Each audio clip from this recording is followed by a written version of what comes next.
পাক গুপ্তচর সংস্থা আইএসআইকে তথ্য পাচার ও পাকিস্তানের হয়ে গুপ্তচর বৃত্তির অভিযোগে গ্রেফতার করা হয়েছে ইউটিউবার জ্যোতি মালহোত্রাকে। ভ্রমণ ব্লগার জ্যোতির করা ভিডিওতেই মিলেছে পাক আধিকারিকদের সঙ্গে তার দহরম মহরমের প্রমাণ।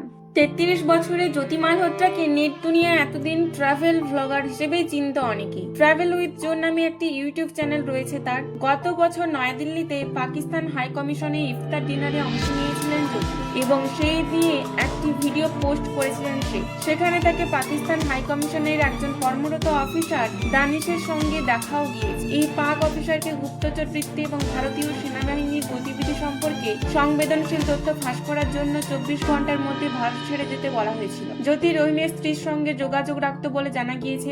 অনুমান করা হয়েছে গুরুত্বপূর্ণ তথ্য সীমান্তের ওপারে পাঠাতে রহিম ছিল তার মাধ্যম।